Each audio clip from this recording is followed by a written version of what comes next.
വാർദ്ധക്യകാലത്ത് ആശ്വാസമാകേണ്ട ഇടത്ത് ഇരുട്ടിലാണ് തിരുവനന്തപുരം നാവായിക്കുളത്തെ പകൽ വീട്.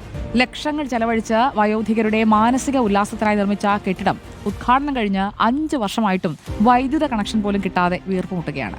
ഫാനോ ലൈറ്റോ ഒന്നുമില്ല. ഒറ്റപ്പെടലിന്റെ നിഴലിൽ ദിവസങ്ങൾ തള്ളി നീക്കുന്ന വയോധികർക്ക് കൊടുത്ത വാഗ്ദാനങ്ങളൊക്കെ രേഖകളിൽ ഒതുങ്ങുകയാണ്.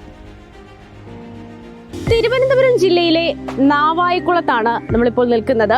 തൊട്ടപ്പുറത്ത് കാണുന്നത് നാവായിക്കുളം സ്കൂളാണ്. നാവായിക്കുളം ജംഗ്ഷനിലാണ് നമ്മൾ നിൽക്കുന്നത്. ഇവിടെ ഒരു പകൽ വീടുണ്ട്, നമുക്ക് കാണാം. പകൽ വീട് എന്ന് പറയുന്നത് 60 വയസ്സ് കഴിഞ്ഞ നമ്മുടെ ആളുകൾക്ക്, പ്രായമായ അച്ഛനും അമ്മമാർക്കും ഒക്കെ വന്ന് പകൽ സമയങ്ങളിൽ ചെലവഴിക്കാൻ വേണ്ടി സർക്കാർ തന്നെ കൊണ്ടുവന്ന ഒരു പദ്ധതിയാണ് ഈ പകൽ വീട് പദ്ധതി. അതിനുവേണ്ടി ഒരു ബിൽഡിംഗ് ഒക്കെ തന്നെയും ഇവിടെ കെട്ടിയിട്ടുണ്ട്. മിക്ക പഞ്ചായത്തുകളിലും ഈ പകൽ വീട് പദ്ധതിയുടെ ഭാഗമായി ഇത്തരത്തിലുള്ള വീടുകൾ കൊണ്ടുവരാറുണ്ട്. അവിടെ വന്ന് പകൽ സമയങ്ങളിൽ അവർക്ക് വന്നിരിക്കാം, സംസാരിക്കാം, അവരുടെ മാനസിക ഉല്ലാസമൊക്കെ. കാരണം ഒരുമിച്ചിരിക്കുമ്പോൾ അവർക്കൊരു സന്തോഷമൊക്കെ ഉണ്ടാവാറുണ്ട്. പിന്നെ പല ആളുകളെയും പകൽ സമയങ്ങളിൽ വീട്ടിൽ നോക്കാൻ ആളില്ലാത്ത ആളുകളുണ്ട്. അവർക്ക് ഇവിടുന്ന് ഭക്ഷണവും മറ്റുമൊക്കെ തന്നെയും ഈ പഞ്ചായത്തിന്റെ ഭാഗത്ത് നിന്ന് കൊടുക്കാറുണ്ട്. അത് നമ്മളിപ്പോൾ ഈ കുടുംബശ്രീയുമൊക്കെ ആയി ബന്ധപ്പെട്ടാണ് ഇവർക്ക് ഭക്ഷണമൊക്കെ തന്നെയും കൊടുക്കുകയും ഒക്കെ ചെയ്യുന്നത്. ഇവിടെ നമുക്ക് കാണാം ഈ പകൽ വീട്ടിലുള്ള അമ്മമാരാണ്. ഇവിടെ ഈ നാവായിക്കുളം പഞ്ചായത്തിലുള്ള പകൽ വീട്ടിൽ വരുന്ന അമ്മമാരാണ് ഇവിടെ ഇരിക്കുന്നത്. നമ്മൾ ഇവർ വെളിയിലിരിക്കുന്നത് എന്താണെന്ന് നമുക്ക് തോന്നും. അതിനൊരു കാരണമുണ്ട്. ഇപ്പോൾ നമുക്ക് ഇവിടെ നിൽക്കുമ്പോൾ ഒരു വെട്ടത്തിന്റെ കുറവ് ഉണ്ട്. നമ്മൾ ക്യാമറയുടെ ലൈറ്റാണ് ഇപ്പോൾ ഉപയോഗിച്ചിരിക്കുന്നത്. അതിന്റെ കാരണം എന്ന് പറയുന്നത് ഈ ബിൽഡിങ്ങിൽ കറണ്ട് കണക്ഷൻ ഇല്ല എന്നുള്ളതാണ്. 2020 ഈ പകൽ വീട് ഉദ്ഘാടനം നിർവഹിക്കുന്നത്.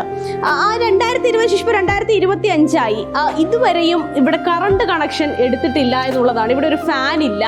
ഫാൻ ഇടാനുള്ള ഇതൊക്കെ ഈ ഹൂക്കൊക്കെ കൊടുത്തിട്ടുണ്ട്. പക്ഷെ നമുക്ക് കാണാം ബലൂണാണ് അവിടെ തൂക്കിയിട്ടിരിക്കുന്നത്. ഫാൻ ഇല്ല, ലൈറ്റ് ഇല്ല, ഒന്നുമില്ല. പകൽ വീടാണ്, പകൽ സമയത്താണ് ഇവിടെ ഇരിക്കുന്നത്. പക്ഷേ എങ്കിൽ പോലും ഒരു കറണ്ട് കണക്ഷൻ ഇല്ലാത്ത ഒരു ബിൽഡിംഗ് എന്ന് പറയുമ്പോൾ ഈ പ്രായമായ ആളുകൾ ഈ ചൂട് സമയത്ത് എങ്ങനെ ഇവിടെ വന്നിരിക്കും എന്നുള്ളത് വലിയ ഒരു ചോദ്യമാണ്. കറണ്ട് ഇല്ല, പുറത്ത് അകത്തിരിക്കാൻ പറ്റത്തില്ല. ഇപ്പം ഇനി അങ്ങോട്ട് ചൂട് കൂടുതലാണത്. അത് കാരണം ഞങ്ങൾ ഇങ്ങനെ വെളിയിൽ ഇറങ്ങിയിരിക്കുന്നതാണ്. പിന്നെ ഞങ്ങൾക്ക് ബാത്റൂമിന് വെട്ടമില്ല, കുറ്റിയിരുട്ടാ, കണ്ണ് കാണത്തില്ല, നമുക്ക് ചെവിയായിട്ടൂടാ. അങ്ങനെയുള്ളവരാണ് ഇരിക്കുന്നത് ഇവിടെ. അതിനകത്ത് കയറിയാൽ മറിഞ്ഞു വീണാൽ അപ്പോഴേ തീരും. അങ്ങനെ ആയിട്ടാ അവിടെ. എന്താ ഒരു ബുദ്ധിമുട്ടാണോ? ബുദ്ധിമുട്ടെന്ന് നമ്മൾ ആരോടെ പറയും സാറേ? നമ്മളിപ്പോൾ 1 വർഷത്തോളം ആയി ഇവിടെ വന്നിട്ട്. സത്യം പറഞ്ഞാൽ ചൂടായ അതിനകത്ത് ഇരിക്കത്തില്ല. നമ്മൾ വന്നവരോടൊക്കെ പറയാനല്ലേ ഒക്കെ അവരുന്ന ശരിയാക്കി തന്നില്ല. നമ്മൾ എന്തേലും ചെയ്യും. നേരത്തെ ഇവിടുത്തെ ജനപ്രതിനിധിയായിരുന്ന വ്യക്തിയാണ്. നമുക്ക് അദ്ദേഹത്തോടൊന്ന് ചോദിച്ചു വെക്കാം. എന്തെങ്കിലും തരത്തിലുള്ള തീരുമാനങ്ങൾ പഞ്ചായത്തിൽ നിന്ന് ഏതെങ്കിലും ഘട്ടത്തിൽ ഉണ്ടായിട്ടുണ്ടോ?